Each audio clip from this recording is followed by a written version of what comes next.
Years ago, old me probably would have gone to the hospital for this, but yesterday my blood sugars plummeted to 42, which is also considered an urgent hypoglycemia, but not before skyrocketing to 300, also known as an urgent hyperglycemia.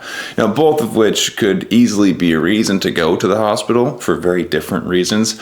But in today's training, I want to kind of update you guys on something that happened yesterday to me, what I learned from it, as well as show you windows of time where the rules of diabetes might shift without you knowing, what to look for, and of course, even something like insulin, how it might be beneficial in some cases, but hurtful in others, so that you're more aware of these pieces and hopefully in an attempt to give you the tools necessary to avoid ending up in the hospital as well. Now, of course, with the theme of today's episode being pre-bolusing, insulin timing, activity, meals, there's going to be some things that might border on medical discussion, and I want you to understand that nothing given in this episode is even remotely close to being considered medical advice. Please consult your doctors and don't listen to me for medical advice. I'm merely sharing some stories and some lessons that I've learned in hopes that you can pull some golden nuggets away from them as well. If you don't know who I am, my name is Matt Vandevecht. I'm a certified master fitness trainer and nutritionist living with type 1 diabetes. And today we're going to break down some pretty serious stuff. Hope you enjoy. I've spent the last 10 years pushing the limits while identifying trends and patterns in my type 1 diabetes management. Follow along as I learn, apply, and share the fitness, nutrition, and lifestyle strategies that I've learned from diabetes experts around the world. The real question is, how can we live fearlessly with diabetes while maintaining stable blood sugars? This podcast is here to give you the answer. My name is Matt Vandevecht, head coach and co-founder of FTF Warrior, and welcome to Part of My Pancreas. So that was no joke, that beginning intro there. My blood sugars really did have a couple wild swings. In fact, if you've ever had something like that, where it goes from urgent low to urgent high, or even just the ups and downs, we call it the blood sugar roller coaster.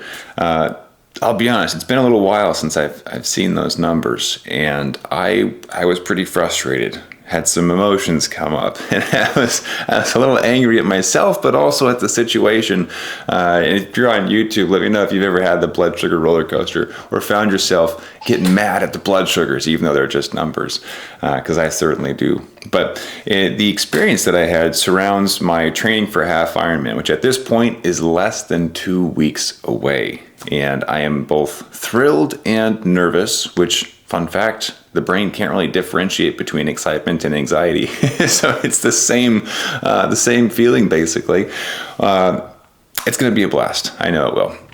And I'm doing everything I can to stay safe. But this last week, I had 3 events that kind of rattled my confidence a little bit. And so today I want to break down what happened, how you can avoid it, and of course, how the timing of insulin can have a critical role in your success with day-to-day management, activity management, or even blood sugars during and after meals. And if you stay till the end, we're going to break down a really popular term called the pre-bolus and discuss a bit more about that. But no, this recent experience I had actually started on Tuesday. Tuesday was supposed to be my long run to give me confidence in my race, knowing that I could go the distance, that I could do the appropriate mileage. Now, the race that I'm taking part in, it's a half Ironman, and the entire race is 70.3 miles. So it's a 1.2 mile swim, a 56.6 mile bike, which I think is technically longer than it's supposed to be, but it is what it is. And the run is a half marathon, or 13 point something miles. I've never run that far in my life, so I wanted to prove to myself that I could run that far. And 2.5 miles in on Tuesday last week, had an urgent low. And it was the first time in the entirety of my training for triathlons as a whole that I have ever had to stop a workout because of a blood sugar. And I was pissed. I was really upset, both because it's the first time I broke my streak, right? I had this amazing streak, like 350 or 400 consecutive workouts in range, and it was just beautiful, all this confidence I had built up. But 2 is that this was essentially the make it or break it day. I needed to prove to myself that I could run that far so that I could go into the race confidently, and had to cut my workout short. I ended up making it 3.5 miles before my CGM was reading in the 40s. And I was like, great, I guess we're going home. And I was just sitting there waiting and took in a bunch of sugar. Nothing was happening.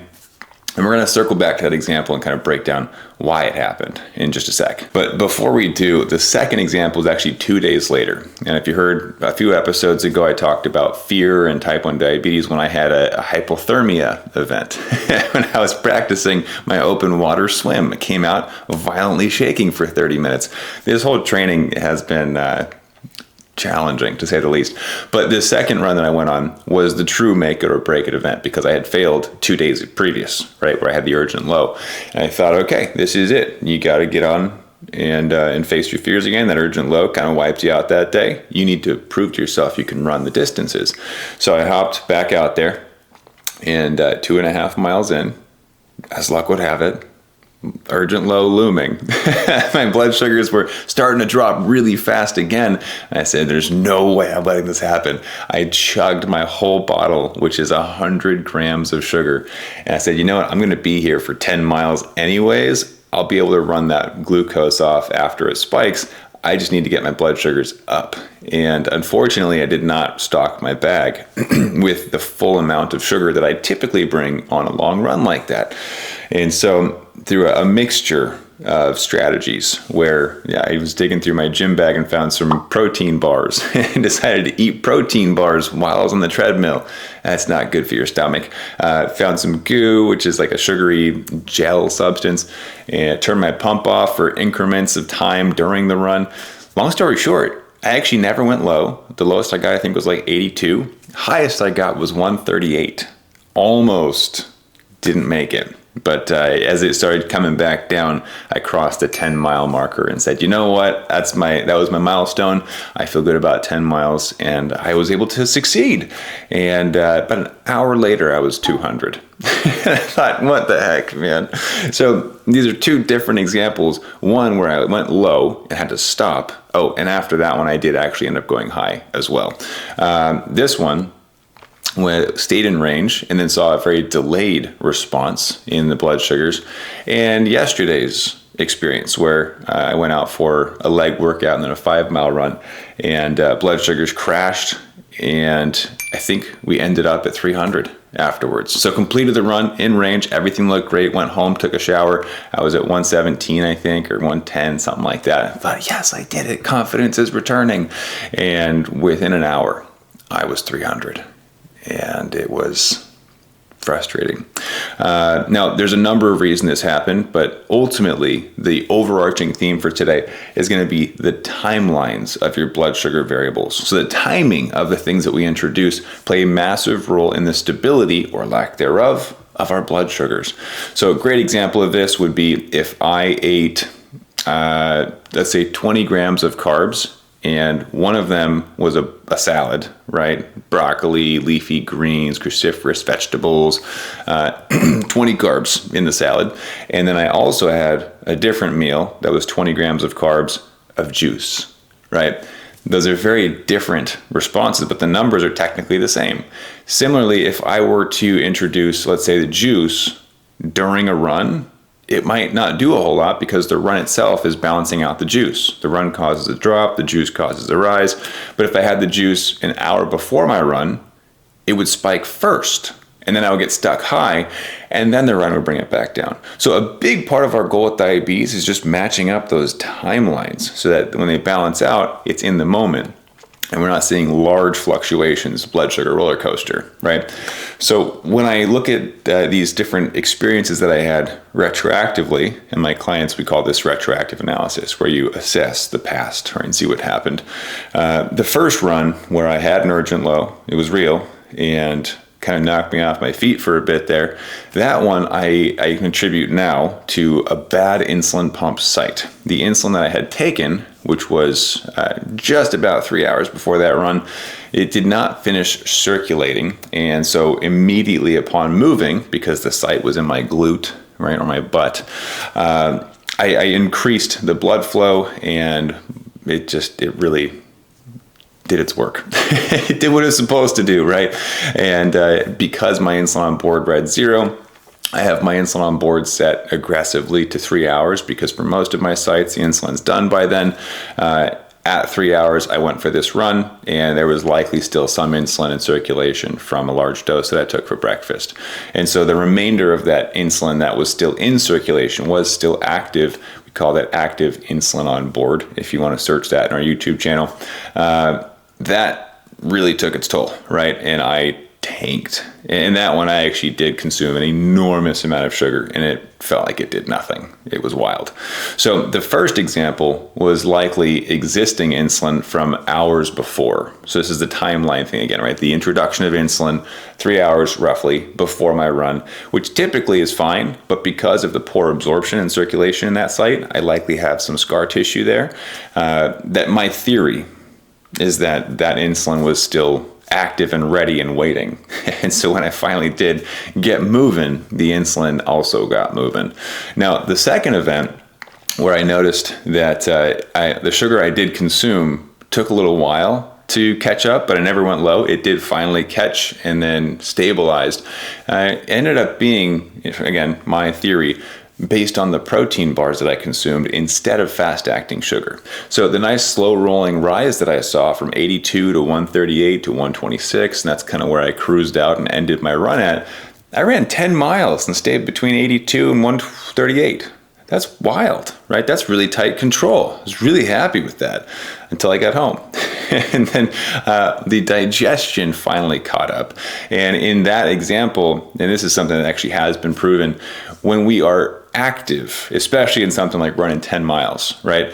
Our blood flow is redirected from our gastrointestinal tract, GI tract, like your stomach, your small intestine, redirected from digesting the food over to the working muscle tissue, because we're telling our body, hey, you don't need to digest food right now. I want you to not fall over right now, right? The muscles need the blood flow. So it's almost like we're hitting pause on digestion, not entirely, right? But certainly slows it down in many cases. And in this case, because I had foods that were also slow to digest, proteins and fats, right? I did see a bit of a delayed impact from that. So when I did stop running, about 30 minutes later, I saw it start to creep up and thought, oh shoot, there's the protein bars, right? And it was a poor decision to consume those. But as I mentioned, excuse me, earlier in this episode, that was my make it or break it day. So I knew I needed to hit 10 miles if I wanted to regain the confidence from 2 days prior, where I had an urgent low at 2.5 miles in and thought, oh no, can I do this? And should I cancel this event? That was a real thought that I had. I was like, if I can't handle 2.5 miles, how am I supposed to handle 70, right?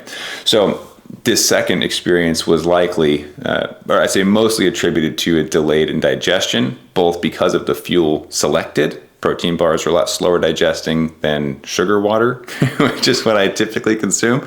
But also, I was catching up to the drop in blood sugars. So my blood sugars had already started dropping, and I was just now introducing something that was slower to digest, and I was already in the middle of the activity, which also slows digestion. So when digestion finally did pick back up, the run was already over. There was nothing else to push blood sugars down, so all that was left for it to do was spike and take off. Now, this third example that I wanted to give you guys, I'll be honest, fear got the best of me, where I saw what happened previously, and I didn't want to experience another urgent low. This one was yesterday. And I saw blood sugars going down, and we're in 2 CGMs at the moment, and one of the CGMs did read in the 40s. And I was like, not today. This cannot happen.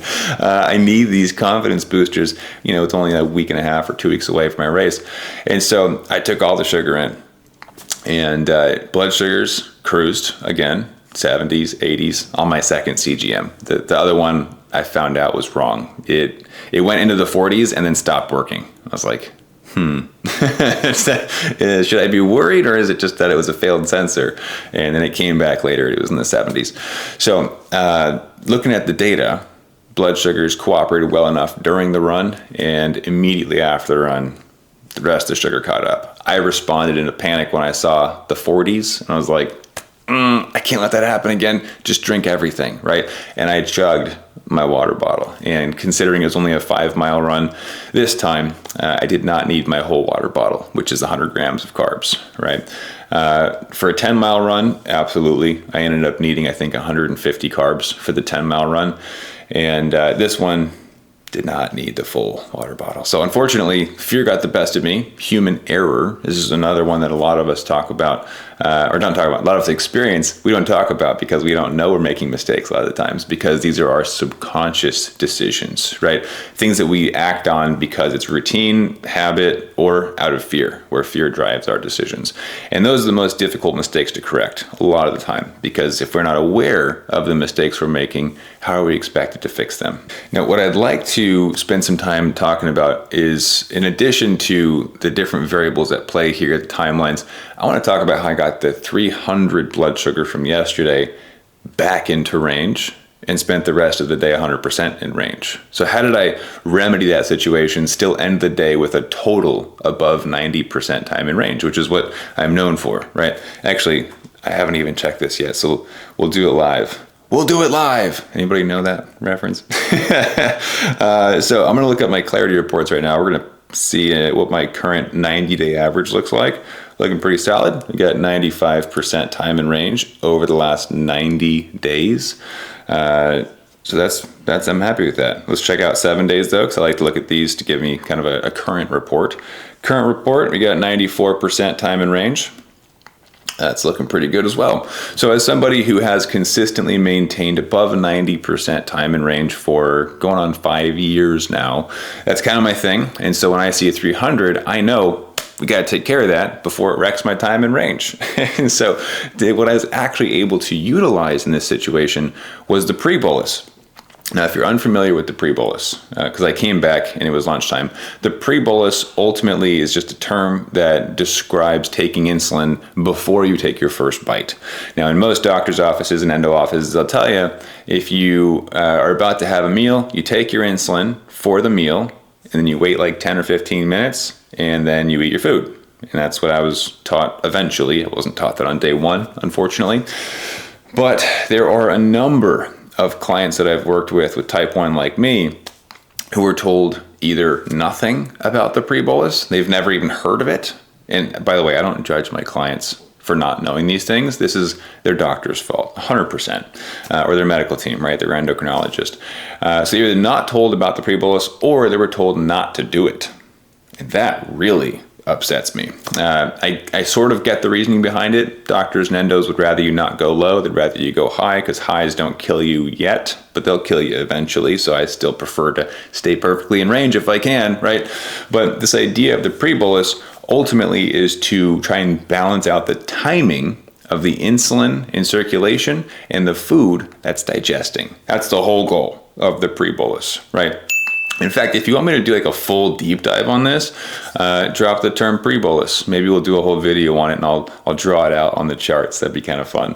But with the pre-bolus, I was going into lunch, and my blood sugar was at 300. So with my blood sugars being that high, it's reasonable to assume the insulin might need more than 10 or 15 minutes, right? Especially if I'm introducing more food. Because if there's any chance that my blood sugar spike, it's going to be 400, 500. I'm going to go into DKA. I'm going to end up in the hospital. It's not worth it, right? So yesterday, would you believe it? My pre-bolus, as I timed it out, and we actually show our clients how to calculate this with an actual pre-bolus formula, so you know down to the minute how long you're supposed to wait. I'll give you a hint. It's not 10 to 15 for most people. It's a very introductory level strategy that the doctors give you. But my pre-bolus yesterday, to bring down that 300 and stay in range, was an hour and a half. So 10 to 15 minutes, huh? Is that how long we're going to wait, Mr. Doctor, Mrs. Doctor? No, terrible advice. See, the issue is that all of our diabetes decisions need to be dynamic in nature. We have to be able to change our strategies as the information we're presented with changes, or better said, our strategies must change as the situation changes.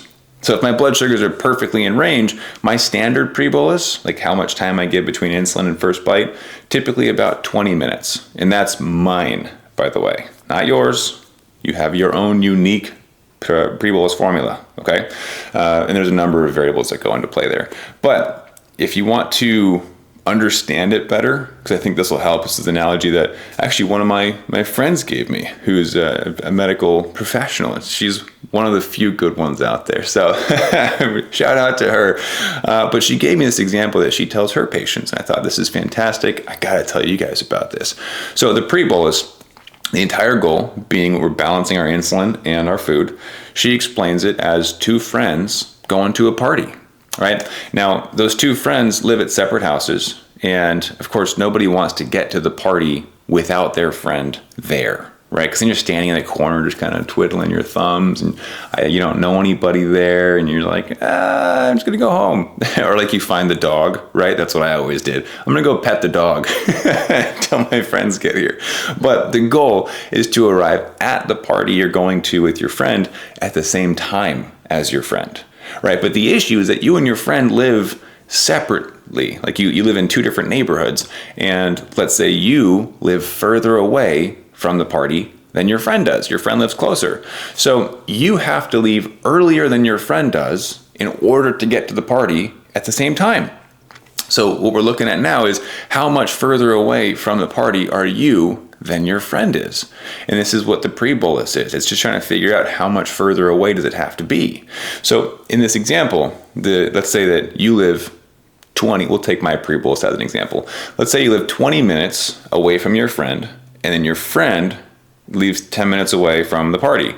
So it's total time of 30, but it's 20 minutes before your friend leaves. Now your friend knows they're 10 minutes away, but they're going to wait until you have reached their neighborhood, right? So you leave 20 minutes early so that you and your friend leave from the area at the same time, roughly, and get to the party at the same time, roughly, right? So that's the whole goal. You're trying to figure out how much earlier do I have to leave so that we arrive at the party at the same time. Now, with blood sugars being 300, that's like saying, I had a sleepover at somebody else's house last night and I'm even further away, right? Because now I'm an hour and a half away. I'm in a different city at that point. Like 300, that's a rough blood sugar. We can be real with that. I haven't seen 300 in ages. I was visibly upset. My wife was like, "Can you go for a walk? Can you take a chill pill?" I was like, "I'll be back." But the goal of my situation yesterday was to recalculate and recalibrate, right? So a blood sugar of 300, I am so much further away from the party, from the example, right? So I had to have the insulin leave an hour and a half before I took my first bite because my blood sugars had so much further down to travel before I was even close to being in range. And had I only waited the 10, 15, 20 minutes from getting my insulin to eating my food, with a blood sugar of 300, I would have gotten to the party, quote unquote, right, way before the friend.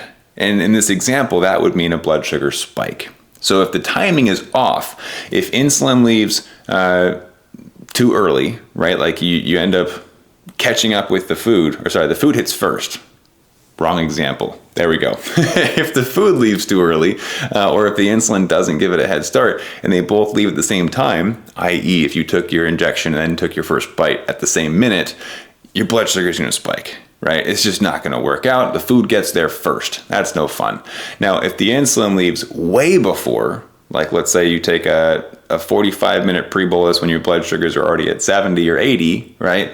Well, the insulin's going to hit first, and you're going to go low. Like that's generally speaking what happens. Now, diabetes is very different for everybody, and everybody day to day has different decisions they have to make. So all of this is like contextually speaking, right? You need to think about these things, put your thinking cap on. But I want to give you this idea that the timing of your blood sugar variables, the timing of the decisions that you make play a dramatic role in the stability of your blood sugars. In fact, I would argue that the timing of your insulin, if mastered, and the timing of your other blood sugar variables, if mastered, is the key to getting you off the blood sugar roller coaster. In fact, you know what? I wasn't planning on doing this, but I think I might even have a screenshot of the spike and the fall that I had. Let's double check. I do not. I'm sorry. I totally thought that I took a screenshot of it. But trust me on this. It crashed all the way down beautifully, landed in the 80s and 90s, and cruised there until dinner. And that's because I waited an hour and a half. Now, hour and a half, that's not always realistic, blah, blah, blah, right? Excuses is what I hear. But the reality is that if you master the timing, you know what to do to manipulate your blood sugars, you're able to make these decisions in an empowered state where you know, hey, this is going to be okay. 300, that sucked. I was angry about that. But in my head, I was like, I know exactly what to do to bring this down. I'll be in range in no time. Right? We will remedy this. And I think that's the most powerful perspective you can maintain with diabetes, because with diabetes, there's going to be bad days. Like there's going to be times where you make mistakes, or maybe the environment or situation makes things difficult for you and blood sugars just kind of go crazy. It's going to happen. So it's important to know. It's critical that you understand how to reset your blood sugars. Ultimately, how to manipulate your blood sugars in a way that benefits you, so that you can live your best life without being held back. Now, the pre-bolus, like I said, we can do a whole deep dive on that if that's something that would be helpful, and I'll draw it out. We can play with it, and I'll show you the ins and outs of kind of how we master it. But this is actually something that I'm going to be geeking out on, showing pictures and screenshots and little drawings in our Renegade Warriors newsletter this month. And the pre-bolus is something that, I mean, probably like a third of all of my clients that go through our program work on, and like they all work on it, but like a third of them, I would say it's life-changing. Like that alone, they're like, that was worth it. That was worth working with you. It fixed like 90% of my problems. I'm like, good. You know, getting your pre-bolus formula dialed in is incredibly beneficial. So decided we're going to do a huge deep dive in that with the Renegade Warriors newsletter, which I'm super pumped about. And if you're unfamiliar with that, or if for some reason you're living under a rock and you've like never heard of it, it's a type 1 diabetes magazine, ultimately, that we send out every month with strategies and deep dives like this, right?